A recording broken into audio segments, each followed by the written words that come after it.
তার পাশে, এই পাশে যে লোকটাকে দেখছেন তার পাশে আমি ঘুমাই, বুঝছেন?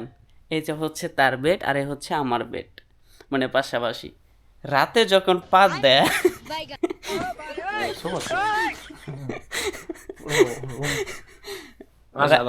রাতে যখন পা দেয়, মানে আতঙ্ক থাকে যে ইসরায়েল নাকি বম ফেলাইলো নাকি, বুঝছেন? মানে এত পরিমাণ পাদে, বুঝছেন? তার খাওয়া, এই দেখেন তার পেট, বুঝছেন? এত পরিমাণ খায় আর রাতে খালি পাদে, বুঝছেন? পাবনার লোক, বুঝছেন? মানে খায় আর পাদে, খায় আর পাদে। সৌদিতে এসে সেরকম খালি ঘুমা, বুঝছেন? ঘুমায় আর পাদে। দুবাই 17 বছর দুবাই বিদেশ করছে, ওখানে বাসায় বিল্ডিং করছে, 15 বিঘে জমি কিনছে, তারপর কি করতে বিদেশ চলে আসছে। বিদেশ চলে আসছে, এইবার ফার্স্ট চাইছে। মানে এবার সৌদিতে ফার্স্ট। আইসা দেখেন আমার পাশের বেডে তার বেড, এটা বুঝছেন? নতুন করে বলো। কিন্তু এত পরিমাণ পাদে, যেটা বলার বাইরে। আচ্ছা, এটা নতুন করে বলেন, সমস্যা নেই। প্রত্যেকটা পাদে মনে হয় ইসরায়েল থেকে একটা বম ফেলাইলো, বুঝছেন? আতঙ্ক থাকে আমরা। এই এত পরিমাণ পাদেন কিছু কন, এত পাদেন কেন?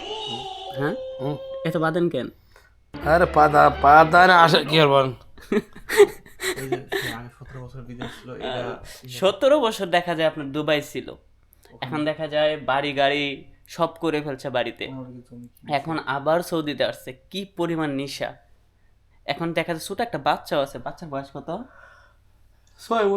6 মাস।